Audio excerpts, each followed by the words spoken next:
Hi everybody, this is Dr. Kassimir here today to talk to you about your menstrual cycle. I want to shed some light on the different phases of your cycle and how we can start to learn to work with our cycle instead of against it. So, in a typical our society, our work week, we're working 9 to 5, 5 days a week.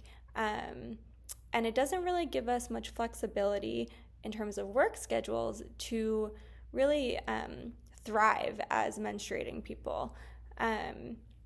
It really sometimes we're actually working against our menstrual cycle. So I wanted to shed some light on what our hormones are actually doing in each phase, and in order to harness that energy and that innate wisdom of our bodies to be able to really feel our best and really, again, just start to work with our menstrual cycle instead of against it. So I wanted to start with the follicular phase because the follicular phase is the first 2 weeks of your cycle. So starting day one, so day one is the day you start bleeding on your period, and it moves through day 14 around when you ovulate. So that's going to look a little bit different for everyone, but on a 28-day cycle, we're looking at those 2 weeks. So what is happening during our follicular phase?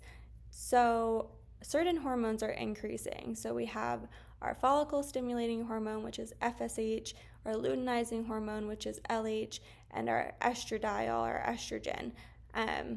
So our FSH and estrogen start increasing first, and then the rise in estrogen stimulates that LH to surge, which then triggers ovulation.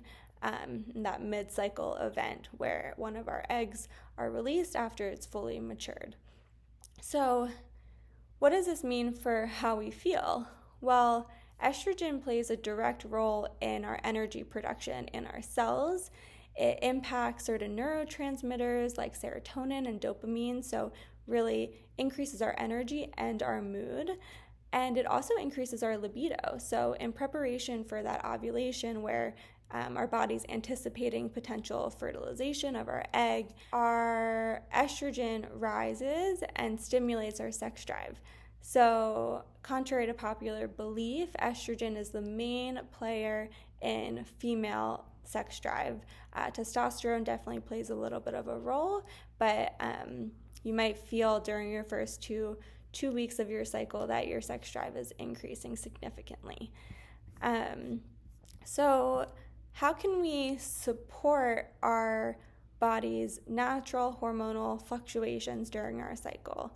So there's some foods that we can eat to support the natural production of estrogen and also the metabolism. So there's certain compounds in foods called phytoestrogens, and these are very balancing molecules for us. So they're not going to overly increase our estrogen, and they're also not going to decrease our estrogen if we don't need it. They'll just hit that sweet spot right in the middle.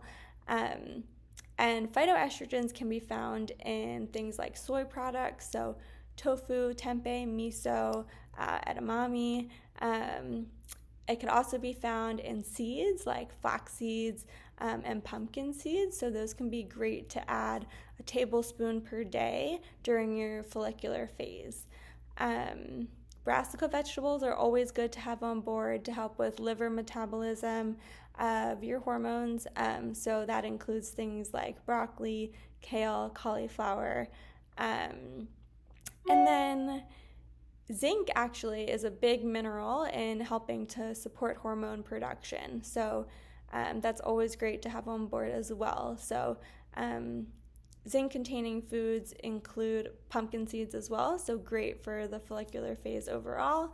And then some shellfish, so oysters are really high in zinc, so maybe you're feeling energized, you're feeling social, you could go out and get some oysters with your friends during your follicular phase. And then crab and then red meat and poultry also have a lot of zinc. What else can we do to kind of capitalize on how we're feeling during the follicular phase and really thrive during this phase? So you can maybe schedule more social events. You can exercise a little bit harder, a little bit more, so increasing those high intensity workouts, higher intensity cardiovascular or cardio workouts, maybe some weight training, strength training during these 2 weeks. Capitalizing on any creative energy you have, so making sure to really get some time to, do the things that you love to do, whether that's painting or writing or really anything that really gets those creative juices going for you. And that also might be nice to, plan in advance, so maybe scheduling some harder things to do, like major house chores or cleaning or doctor's appointments or dentist appointments that maybe you're like, oh, I really don't want to go to these, but during this phase you'll feel more inclined to get yourself out the door and go do those things. So these are just some things that you could try to focus on during these first 2 weeks, but I also really want to emphasize the idea of always listening to your body. So maybe you've had a really stressful week, and even though it's your follicular phase, you're feeling pretty run down. Just listen to that inner voice, really tap into your body, see how you're feeling, and just respect where you're at. But overall, I hope this was really helpful, and stay tuned for a video on the luteal phase, which are the second 2 weeks of your cycle, to see what you can do during that phase as well. Thanks for tuning in. Bye.